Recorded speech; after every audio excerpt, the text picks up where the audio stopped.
Hello everyone, welcome back to lunch box series number 4 on Monday. ഇന്നൊരു തിങ്കളാഴ്ച ദിവസമാണ് കേട്ടോ. അപ്പോൾ തിങ്കളാഴ്ച തുടങ്ങി വ്യാഴാഴ്ച വരെയുള്ള ദിവസങ്ങളിൽ അധികവും ഞാൻ അവന് ചോറ് തന്നെയാണ് കൊടുത്തു വിടാറ് കേട്ടോ, സാധാരണ ചോറ്. അപ്പോൾ ഇന്നും ചോറാണ് കൊടുത്തു വിടുന്നത്. അതിൻ്റെ കൂടെ രാവിലെ ഇഡ്ഡലിയും സാമ്പാറായിരുന്നു. അപ്പോൾ കുറച്ച് സാമ്പാറും കൂടെ നമ്മൾ ആക്കി കൊടുക്കുന്നുണ്ട് കേട്ടോ. ഇതിൻ്റെ കൂടെ നമുക്ക് ഒരു തോരൻ മാത്രമാണ് ഇന്നുള്ളത്. ഇന്ന് എല്ലാവർക്കും ഒരേ ലഞ്ചാണ് കേട്ടോ വീട്ടിൽ. അപ്പോൾ ഇത് ബീൻസും ക്യാരറ്റും കൂടി ഇട്ടിട്ടുള്ള തോരനാണ്. തോരനൊക്കെ ഭയങ്കര ഇഷ്ടമാണ് കേട്ടോ, സാമ്പാറും ഇഷ്ടമാണ്. അപ്പോൾ അത് പാക്ക് ചെയ്തു. ഇനി നമുക്ക് സ്നാക്സ് ആയിട്ട് കൊടുത്തുവിടുന്നത് പേരയ്ക്കാണ്.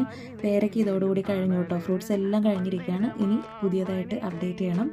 അപ്പോൾ അതും പാക്ക് ചെയ്തു. ഇന്ന് ഞാൻ മുളക് പൊടി ഉപ്പൊന്നും തൂവില്ല കേട്ടോ പേരയ്ക്കയിൽ, അത് കുറച്ച് പഴുക്കാൻ തുടങ്ങിയിട്ടുണ്ടായിരുന്നു. അപ്പോൾ അതും പാക്ക് ചെയ്തു. ഇനി നമുക്കത് ലഞ്ച് ബാഗിൽ വെച്ച് കൊടുക്കാം, വെള്ളവും വെച്ച് കൊടുക്കാം കേട്ടോ. ഇന്ന് ഇത്രയായിരുന്നു നമ്മുടെ ലഞ്ച് ബോക്സ്. അപ്പോൾ കൂടുതൽ നമുക്ക് എളുപ്പത്തിൽ ചെയ്യാൻ പറ്റുന്ന ലഞ്ച് ബോക്സ് സീരീസായിട്ട് നമുക്ക് വീണ്ടും കാണാം. ചാനൽ ഫോളോ ചെയ്ത് നോക്കാൻ മറക്കല്ലേ. അടുത്ത വീഡിയോയിൽ കാണാം. ബൈ.